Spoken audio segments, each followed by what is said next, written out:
السلام علیکم ویورز، آپ دیکھ رہے ہیں خیبر کرانیکلز اور میں ہوں مہنور راحت۔ آج کے اس نئے پوڈ کاسٹ میں ہم ایک نئے ایشو پر بات کریں گے۔ ہم ایک ایسا سوال اٹھائیں گے جس پر برسوں سے خاموشی ہے۔ قبائلی اضلاع کے نوجوان جو کبھی روایات اور غیرت کے پہچان تھے، آج وہی نوجوان شدت پسندی کی طرف کیوں بڑھ رہے ہیں؟ کیا یہ نوجوان انتہا پسند بننا چاہتے ہیں یا انہیں اس راستے پر کوئی دھکیل رہا ہے؟ آج کے پوڈ کاسٹ میں ہم یہی ڈسکس کریں گے۔ ساتھ ہی اگر دیکھا جائے تو شمالی وزیرستان، جنوبی وزیرستان اور قبائلی اضلاع میں یوتھ یعنی کہ نوجوان، جتنے بھی نوجوان ہیں، ان کے ہاتھوں میں کتابوں کے بجائے بندوق کیوں آ رہی ہے؟ یہ سوال تعلیم، روزگار اور شناخت اور انصاف کا ہے۔ اور سب سے اہم بات یہ ہے کہ یہ لوگ اگر انتہا پسندی کی طرف بڑھتے بھی ہیں تو وہاں پر جو الیکٹڈ ممبرز ہیں وہ لوگ انہیں کیوں نہیں روکتے؟ آج کے پوڈ کاسٹ میں ہم اسی پر بات کریں گے۔ انہی سوالاتوں کا جواب ہم جانتے ہیں فدادیل صاحب سے۔ بہت شکریہ سر۔ شکریہ جی۔ یہ بتائیں سر کہ آخر وہ کیا وجوہات ہیں جن کی وجہ سے قبائلی اضلاع کے نوجوان بندوق کو آواز سمجھنے لگے؟ کیا شدت پسندی ایک انتخاب ہے یا اسے ایسے بننے پر مجبور کیا جا رہا ہے؟ بہت شکریہ۔ دیکھیں، ایک تاریخ ہے قبائلی علاقوں کی، اور جس طرح دماغوں میں، ذہنوں میں یہ بٹھا دیا گیا ہے کہ جی بندوق ہمارا زیور ہے، اور بندوق پرانا یہ ایک فیشن تھا کسی زمانے میں۔ اب جو ہے ظاہر ہے کہ بندوق کو برا بھی سمجھا جاتا ہے۔ یہ تبدیلی بھی آئی ہے، اس تبدیلی کا اعتراف بھی ہم نے کرنا ہے۔ وہیں کا نوجوان ہے جو بندوق سے نفرت کرنے لگا ہے، لیکن اسی علاقے کا نوجوان ہے جو بندوق اٹھا کے ریاست کے لیے چیلنج بنا ہوا ہے، عام لوگوں کے لیے چیلنج بنا ہوا ہے۔ اس کی وجہ کیا ہے؟ بہت اچھا موضوع ہے آج کے پوڈ کاسٹ کا، اور میری گزارش ہوگی ناظرین سے کہ یہ پورا دیکھیں۔ اور دیکھیں، ہم نے ہمیشہ مسئلے کا شارٹ ٹرم حل نکالا ہے، ہم نے لانگ ٹرم کی طرف منصوبہ بندی نہیں کی۔ اس کی مثال دیکھیں، اگر 15 سال پہلے کوئی ملٹری آپریشن ہوا ہے ان علاقوں میں، اور اس وقت 15 سال پہلے ایک بچے کی عمر 5 سال تھی، آج اس بچے کی عمر کتنی ہے؟ 20 سال۔ اس وقت اگر ایک بچے کی عمر 20 سال تھی، ٹھیک ہے، اس وقت اگر اس کی 10 سال عمر تھی تو آج اس کی عمر 25 سال ہے۔ بالکل۔ اس 10، 15، 20 سالوں میں ہم نے ان بچوں کے لیے کیا کیا ہے؟ ان بچوں کی ذہن سازی ہم نے کس طریقے سے کی ہے؟ کیا وہاں پہ ہم نے ان کا جو ایک احساس محرومی تھا وہ ختم کیا ہے؟ کیا وہاں پہ ترقیاتی کام ہم نے اس لیول کے کیے ہیں کہ جس لیول کے ہونے چاہیے تھے؟ فاٹا انضمام ہوا، قومی دھارے میں شامل کرنے کی بات کی گئی قبائلی علاقوں کی، کیا وہ قبائلی علاقے آج قومی دھارے کا حصہ ہیں؟ کیا یہ مین سٹریم کا حصہ ہیں؟ کیا قبائلی عوام کو وہ سہولیات حاصل ہیں جو پشاور، لاہور، اسلام آباد، کراچی کے شہریوں کو حاصل ہیں؟ ایک بات کروں گی، آپ نے قبائلی علاقے کی بات کی کہ وہ قبائلی علاقے کے ہیں یا نہیں، کیا وہ لوگ ایسے سمجھتے ہیں کہ وہ لوگ اسی میں کنفیوز ہے کہ ہم آیا پاکستان کا حصہ ہے یا نہیں؟ لیکن یہی تو میں کہہ رہا ہوں، اسی طرف تو میں آ رہا ہوں کہ ان کا احساس محرومی ہم نے ختم نہیں کیا۔ ان کے لیے ہم نے وہ جو وعدے کیے گئے تھے فاٹا انضمام کے وقت وہ پورے نہیں کیے۔ جو وفاقی حکومت کی ذمہ داری تھی، جو باقی صوبائی حکومتوں کی ذمہ داری تھی، وہ نہیں پوری ہوئی۔ یہ قبائلی علاقے آپ کی حفاظت کی جنگ لڑ رہے ہیں۔ یہ قبائلی عوام جو ہیں، یہ قبائلی پٹی آپ دیکھیں، افغانستان کی سرحد کے ساتھ یہ قبائلی پٹی ہے۔ یہ تھی پہلے وفاق کے زیر انتظام، اب یہ اگر صوبے کے زیر انتظام آ گئی ہے تو پھر کیا وفاق بری ذمہ ہو گیا ہے؟ کیا باقی صوبائی حکومتیں بری ذمہ ہو گئی ہیں؟ کیا یہ جو جنگ قبائلی عوام نے لڑی ہے پاکستان کی حفاظت کے لیے، اور پھر پاکستان یہ کہتا ہے کہ ہم پوری دنیا کی حفاظت کے لیے دہشت گردی کے خلاف جنگ لڑ رہے ہیں، تو فرنٹ لائن پہ تو آپ کی قبائلی عوام ہے، فرنٹ لائن پہ تو قبائلی نوجوان ہیں۔ اچھا، اس نوجوان کو ہم نے تعلیم نہیں دی، اس نوجوان کو ہم نے روزگار نہیں دیا، اس نوجوان کو ہم نے روزگار حاصل کرنے کے لیے ہنر نہیں دیا۔ جس نوجوان کے پاس تعلیم نہیں ہے، اس کے پاس ہنر نہیں ہے، اس کے پاس روزگار نہیں ہے، تو پھر تو کوئی تنظیم آئے گی نا، وہ تو 15-20 ہزار روپے منتھلی پہ اس کو ہائر کر لے گی, اس کو موٹر سائیکل بھی دے دے گی, اس کو ایک بندوق بھی دے دے گی, اس کو یعنی آپ کہہ رہے ہیں کہ وہ اپنے حالات سے مجبور ہو کر دیکھیں مجبوری یہ اتنی بھی زیادہ مجبوری نہیں ہے کہ جی آپ اگر وہاں پہ آپ کو آپ کے پاس ہسپتال نہیں ہے, وہاں پہ اگر آپ کے پاس کوئی اسکول کالج یونیورسٹی نہیں ہے, اور اس کا یہ مطلب نہیں ہے کہ آپ ہتھیار اٹھا لیں, پھر اس کے لیے آپ پرامن جدوجہد بھی کر سکتے ہیں, آپ سیاسی تحریک چلا سکتے ہیں, اس میں سیاسی جماعتوں کا انتخاب کیسے ممکن ہے؟ دیکھیں یہ ایسے ہی ممکن ہے نا کہ وہاں کے نوجوان اٹھیں. یہ تعلیم کے ذریعے ممکن ہو سکتا ہے. دیکھیں تعلیم کے ذریعے شعور آتا ہے, اور یہ شعور وہاں کے اگر کسی نے تحریک شروع کی ہے تو اس تحریک کے لوگوں کی بات سننی چاہیے. بالکل ٹھیک ہے, وہ اگر پرامن جدوجہد کے حوالے سے اگر کسی نے ہتھیار اٹھایا تو اس کے ساتھ تو ظاہر ہے کہ ریاست پاکستان کے ایک واضح موقف ہے کہ جس نے بھی بندوق اٹھائی ہے, جو بھی تنظیم شدت پسندی یا دہشت گردی میں ملوث ہے, ہم نے ان کے ساتھ بات نہیں کرنی. ریاست کا یہ دو ٹوک موقف ہے. اور جب ہم افغانستان کے تناظر میں بات کرتے ہیں تو پھر کہتے ہیں کہ جی حکومت کے ساتھ مذاکرات کرے گی.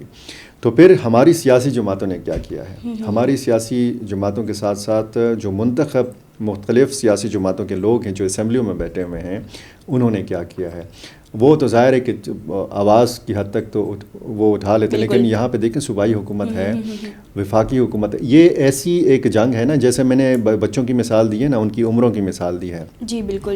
ہم نے صرف آپریشن نہیں کرنا, ہم نے صرف لوگوں کو نقل مکانی پہ مجبور نہیں کرنا, ان کے ساتھ صرف معاہدہ نہیں کرنا, اور صرف اس بات پہ مطمئن نہیں ہو کے بیٹھ جانا کہ جی ایک علاقے میں آپریشن ہو گیا ہے, نقل مکانی کرنے والے لوگ واپس چلے گئے ہیں تو بس ان کی زندگی بحال ہو گئی ہے, وہ اپنی زندگی میں واپس لوٹ گئے ہیں. نہیں, وہ نقل مکانی کرنے والا جو بچہ ہے جس کی عمر 5 سال تھی 15 سال پہلے, آج وہ 20 سال کا نوجوان ہے. بالکل ٹھیک ہے, تو اس کے ذہن میں آپ نے کیا ڈالا ہے؟ اس کے ذہن میں کیا ہے؟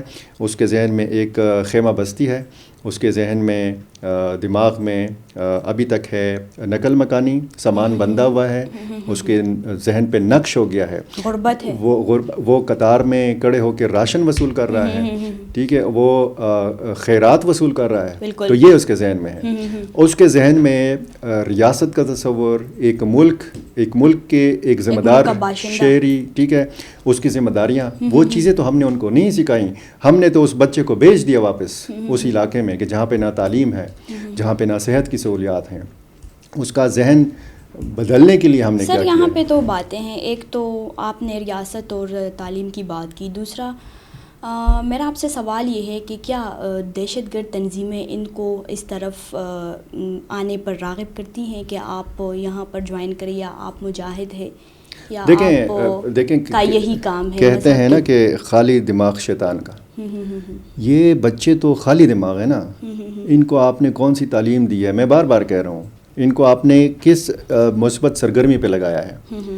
ہم اپنے بڑے شہروں میں اپنے بچوں کو دیکھیں, ہم ان کو کس طریقے سے تعلیم دلواتے ہیں, ان کی تربیت کے لیے کیا کیا کرتے ہیں.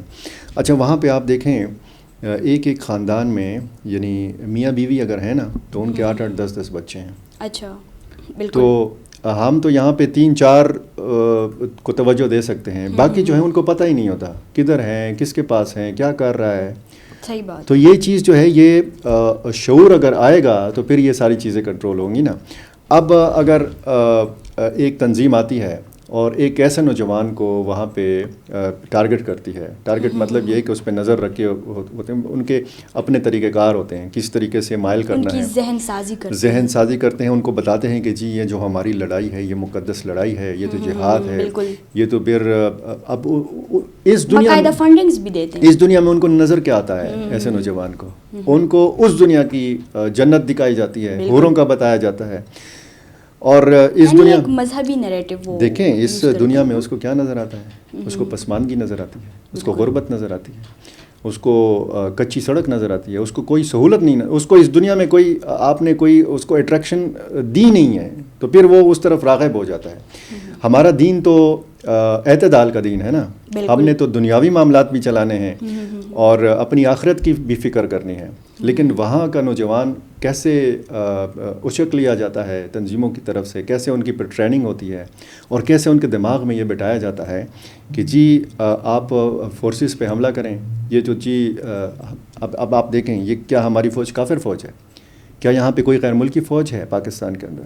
جو افغانستان میں دیکھیں جو افغانستان میں ہوا 20 سال یہ طالبان لڑے جو آج برسر اقتدار ہیں، وہاں پہ ان کے لیے ایک جواز تھا کہ جی امریکی فوج افغانستان میں موجود ہے، نیٹو فورسز موجود ہیں، تو ظاہر ہے کہ وہاں کے لوگوں نے بھی ہتھیار اٹھا لیے کہ جی یہ تو وطن کی آزادی کی جنگ ہے، یہ تو کفر اور اسلام کی جنگ ہے، یہاں پہ کون سا کفر اور اسلام کی جنگ ہے؟ تو یہ چیز جو ہے اس میں دیکھیں صرف یہ میں نہیں کہہ رہا کہ حکومت کا ریاست کا کام ہے یا سیاسی جماعتوں کا کام ہے، اس میں سیاسی جماعتوں کا بھی کام ہے، اس میں حکومتوں کا بھی کام ہے، اس میں ہماری اسٹیبلشمنٹ کا بھی کام ہے، اس میں ہمارے علماء کرام کا کردار ہے، اس میں ہمارے شاعروں ادیبوں کا کردار ہے، اس میں ہمارے صحافیوں کا کردار ہے، ہمارے اساتذہ اور والدین کا کردار ہے۔ یہاں پر ایک سوال آ رہا ہے، یہاں پہ جو اسکولز نہیں ہے یا ایسے کوئی بس مدرسے وغیرہ ہے، تو وہاں پہ جو الیکٹڈ ممبرس ہوتے ہیں، وہاں پہ جو ایم پی ایز ہو رہی، تو یہ لوگ کیوں خاموش ہے اس باتوں پر یا ان دیکھیں وہ خاموش نہیں ہیں، وہ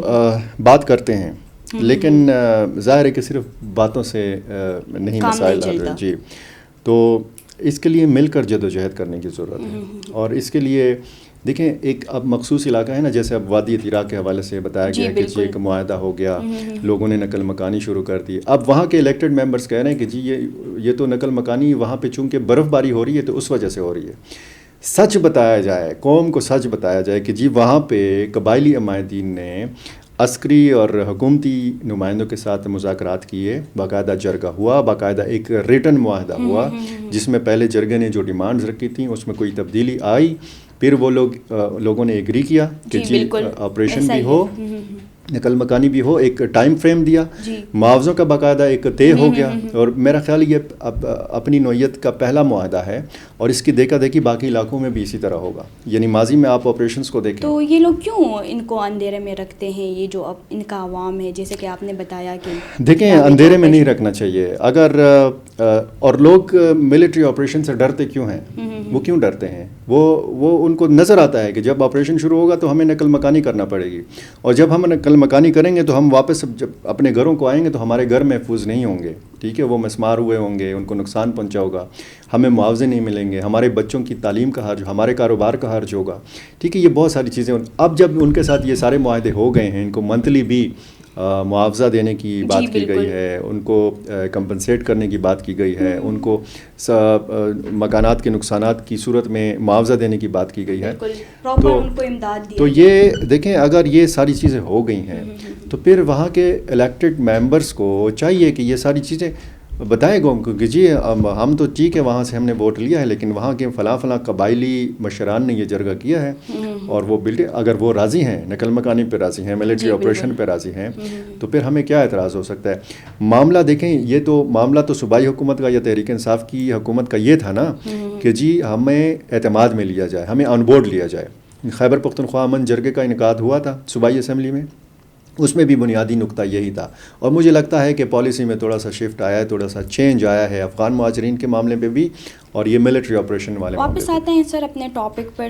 جیسے کہ آپ نے بتایا کہ وہاں پر کوئی ایسے فیسلٹیز نہیں ہے قبائلی اضلاع میں، ان کی ذہن سازی کی جاتی ہے، وہ لوگ تعلیم حاصل نہیں کر سکتے، تو کیا کرنا چاہیے صوبائی حکومت کو وہاں پر؟ کیا ایسے مطلب وہاں پہ تو آلریڈی ملیٹنسی ہو رہی ہے، وہ زیادہ تر ان کے ٹارگیٹڈ لوگ ہیں۔ وہ دیکھیں یہ صرف صوبائی حکومت کے کرنے کا کام نہیں ہے، یہ جو قبائلی علاقے ہیں نا یہ افغانستان کی سرحد کے ساتھ جڑے ہوئے ہیں، اور وہاں سے جو تشکیلات آتی ہیں، وہاں سے جو در اندازی ہوتی ہے، جو واقعات ہوتے ہیں، تو اس میں ظاہر ہے کہ وفاقی اداروں کا بھی کام ہے، اس میں صرف یہ کہہ دینا کہ جی صوبائی چونکہ ایکس فاٹا جو ہے وہ تو کے پی میں آتا ہے نا، تو ابھی فیڈرل نے تو ان کو حصہ بھی دیا ہوا ہے، مطلب پراپر ان کو جو حصہ ہوتا ہے دیکھیں وہ حصہ نہیں دیا، وہ جو کہا گیا تھا نا کہ جی دہشت گردی کی مد میں اتنا ملے گا، اور پھر جب فاٹا انضمام ہوا تو وعدہ کیا گیا تھا کہ جی 10 سالہ ایک پلان بنایا گیا تھا، 10 سال میں 1000 ارب روپیہ ان قبائلی علاقوں کو ملنا تھا، یعنی سالانہ 100 ارب روپے ملنے تھے، کسی ایک بھی سال میں یہ 100 ارب روپے ان کو مکمل نہیں ملے۔ اچھا، تو جب پیسہ نہیں ملا تو وہاں پہ کون سا انفراسٹرکچر آپ نے بنانا ہے، اور کون سا آپ نے لانگ ٹرم پالیسی بنانی ہے؟ دیکھیں یہ ہم نے اگر یہ مسائل حل کرنے ہیں نا، اور لانگ ٹرم حل کرنے ہیں، اور بہت دور تک اپنے سوچنا ہے، تو پھر ہم نے 50 اور 100 سال کی پالیسی بنانی ہے، اور اس کے لیے ہمیں چاہیے کہ ہم اپنی سیاستوں کو ایک سائڈ پہ رکھیں، ہم صرف اپنے ملک اور قوم کا مفاد دیکھیں, ریاست کا مفاد دیکھیں یہی ہے نا. امن ہوگا تو ہماری سیاست ہوگی نا, امن ہوگا تو ہماری حکومت ہوگی, امن ہوگا تو الیکشن ہوں گے, امن ہوگا تو انتخابی مہم چلے گی, امن ہوگا تو امیدوار اور سیاسی جماعتیں ان قبائلی علاقوں میں پھریں گے, وہاں پہ بڑے بڑے جلسے کریں گے. اس کو کیسے کنکلوڈ کرتے ہیں کہ ایکسٹریمزم جو ہو رہی ہے وہ کس وجہ سے ہو رہی ہے؟ بس دیکھیں بنیادی جو کیا کرنا چاہیے, شدت پسندی جو ہے نا, جو ایکسٹریمزم ہے, جو شدت پسندی ہے, جو دہشت گردی ہے, انتہا پسندی ہے, جو بھی آپ نام دیں, اس نے ان لعنتوں نے ہمیشہ غربت کی کوکھ سے جنم لیا ہے. اچھا, ٹھیک ہے, جہاں پہ غربت ہوگی, جہاں پہ شعور نہیں ہوگا, اصل مسئلہ جہالت کا ہے. جہالت وہاں پہ ہوتی ہے جہاں پہ تعلیم نہیں ہوتی. بالکل ٹھیک ہے, تو یہ جب تک ہم اس سائٹ پہ توجہ نہیں دیں گے یہ مسائل حل ہونے والے نہیں ہیں, یہ بڑھیں گے. آپ آپریشن کر لیں گے, نقل مکانی ہو جائے گی, لوگ واپس چلے جائیں گے, آپ ڈکلیئر کر دیں گے کسی علاقے کو کہ جی ملیٹنٹ سے یہ علاقہ پاک ہو گیا ہے, اور پھر چند مہینے بعد وہی ملیٹنٹس واپس آ جائیں گے. سر آپ سے ایک سوال یہ ہے, وہ لوگ ایسا کیوں سوچتے ہیں, مطلب جہاں پر کرٹیکل تھنکنگ آ جائے وہ کہتے ہیں کہ یہ بغاوت کرتے ہیں, مطلب بس وہ اطاعت ہی سمجھتے ہیں ہر بات کو؟ یا دیکھیں یہ سوچ بدلنے کی ضرورت ہے نا, یہ اس سے مطلب میرا یہ ہے کہ مکالمے کی ضرورت ہے. جی, اگر کسی سیاسی جماعت سے آپ کا اختلاف ہے, ٹھیک ہے, تو وہاں پہ آپ بیٹھ کے مکالمہ کریں, کچھ قومی ایشوز پہ آپ بات کر سکتے ہیں. ٹھیک ہے, کچھ معاملات کو آپ ایک سائڈ پہ رکھیں, کچھ معاملات کو آپ آگے بڑھائیں. تو اس طرح جب آپ آگے بڑھیں گے تو معاملات ٹھیک ہوں گے نا. اب اگر وہاں پہ کوئی تنظیم ایسی ہے کہ وہ پرامن جدوجہد کر رہی ہے, وہ کہہ رہی ہے کہ جی ہماری بات کو سنا جائے, تو سننے میں کیا حرج ہے. اگر ان کی بات کو سنا جائے اور ان کو اپنے سینے سے لگایا جائے, اپنے قریب کیا جائے, بجائے اس کے کہ ہم ان کو دور کریں, بجائے اس کے کہ ہم مزید غلط فہمیاں پیدا کرنے کا موقع فراہم کریں, ہونا چاہیے کہ ہم کھلے ذہن کے ساتھ اور کھلے دل کے ساتھ جو ہے معاملات کو آگے بڑھائیں. بہت شکریہ انالیسس دینے کے لیے. ویورز, آج ہمارے ساتھ فدادیل صاحب نے ایکسٹریمزم پر بات چیت کی اور انہوں نے بتایا کہ ایکسٹریمزم دہشت گردی یا انتہا پسندی غربت کے کوکھ سے جنم لیتی ہے. آج کے لیے ہمیں دے اجازت, اللہ حافظ.